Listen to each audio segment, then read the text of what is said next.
Good morning, నమస్కారం. నిన్న అర్ధరాత్రి సుమారు 11:45 ఆ ప్రాంతంలో గన్నవరం కోర్టులో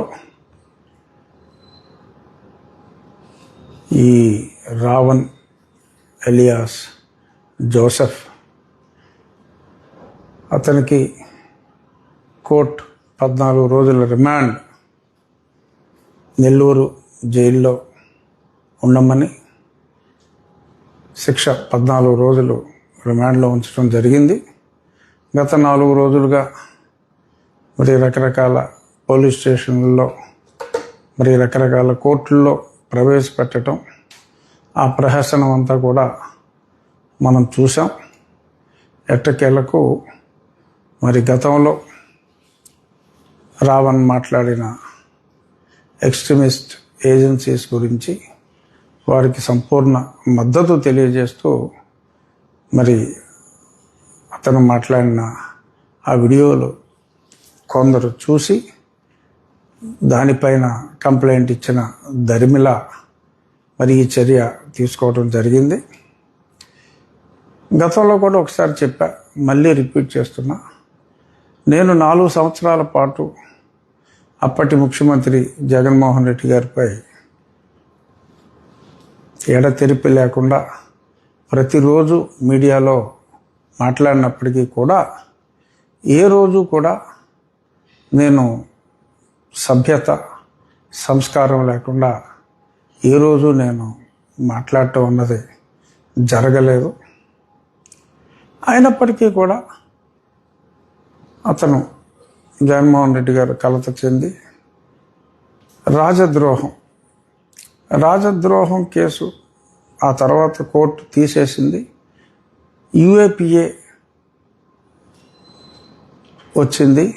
యూఏపీఏ 152 సెక్షన్ కింద అదేంటంటే దేశ సమగ్రతకి భంగం కలిగించే విధంగా యాంటీ నేషనల్ ఫోర్సెస్కి మద్దతుగా మాట్లాడటం ఆ సెక్షన్ కింద వస్తుంది.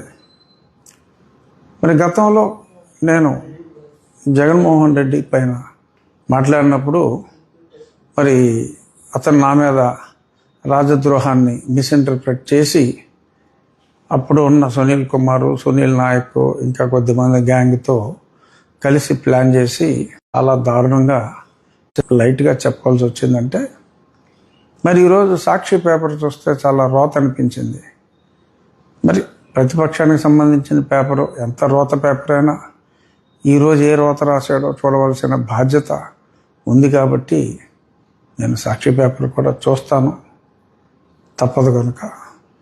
అందులో చాలా విలపించాడు సాక్షివాడు. ఈ కేసు ఏంటి, ఇలా చేస్తారా అని చాలా దారుణంగా రోధించాడు సాక్షి.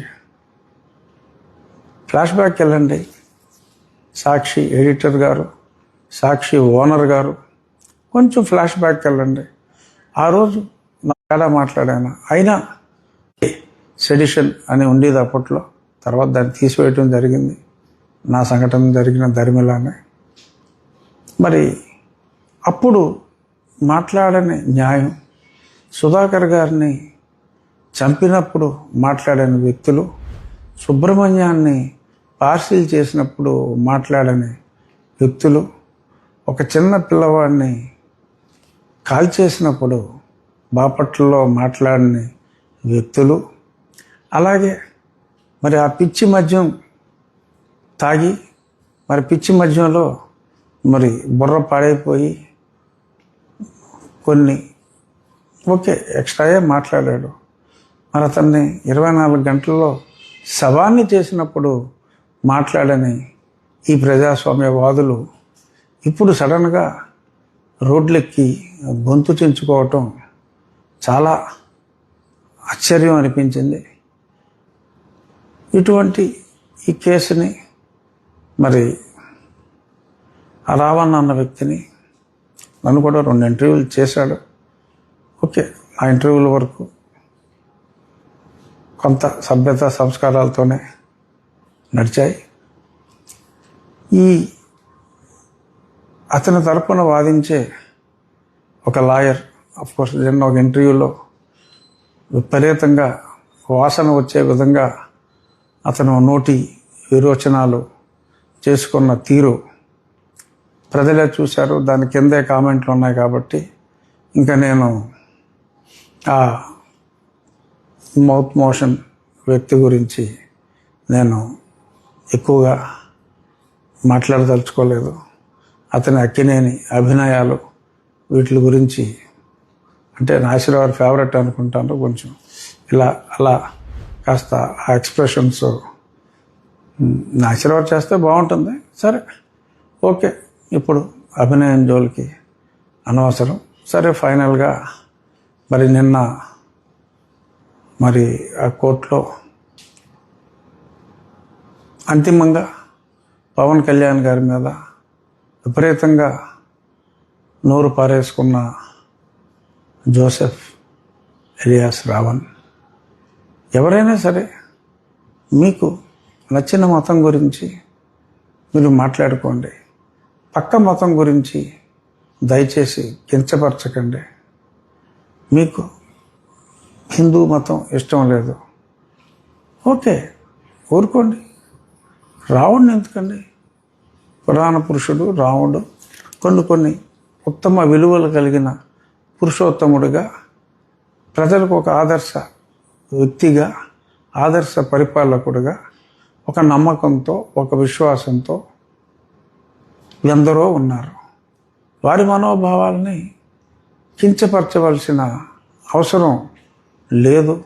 సనాతనం అంటే దానికి ఒక విపరీతమైన అర్థం చెప్పి ఇలా మరి విచ్చలవిడిగా నేను దేశభక్తుడిని కాదు, నాకు దేశభక్తి లేదు, ఐఆమ్ అండర్లైనింగ్, మీరు సరిగ్గానే విన్నారు అనే మాటలో అది మంచిది కాదు. రావణ్కైనా శ్రావణ్కైనా ఎవరికైనా కూడా అటువంటి మాటలు మంచివి కాదు. నిన్న శ్రావణ్ కుమార్ ప్రజల్లో నేను ఏనాడు అనని మాటలు అన్నట్టుగా 3 మేకులు 2 చెక్కలు దేవుడిగా జీసస్ క్రైస్ట్ని నేను అభివర్ణించినట్టుగా దుష్ప్రచారం అతను చేస్తున్నాడు. భగవంతుని సాక్షిగా నేను అటువంటి మాటలు మాట్లాడలేదు.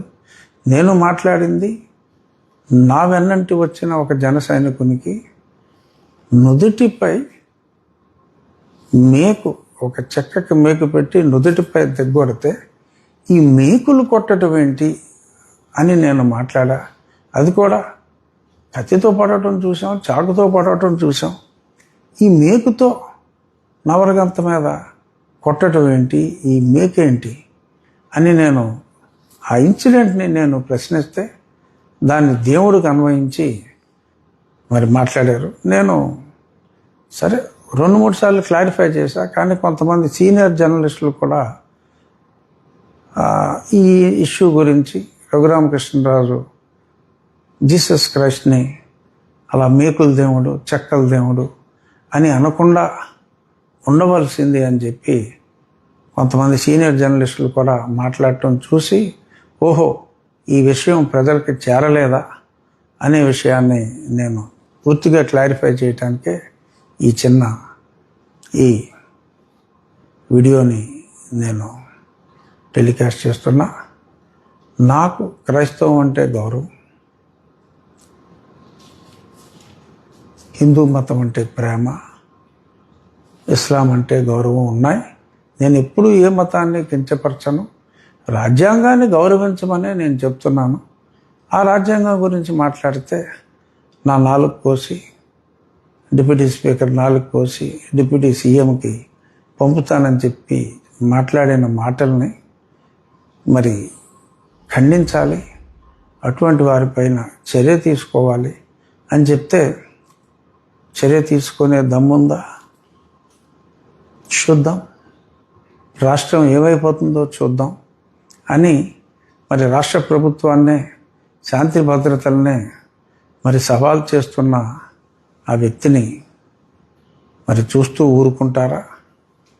లేక చర్యలు తీసుకుంటారా అనే దాని మీద నేను ఎక్కువగా మాట్లాడదలుచుకోలేదు.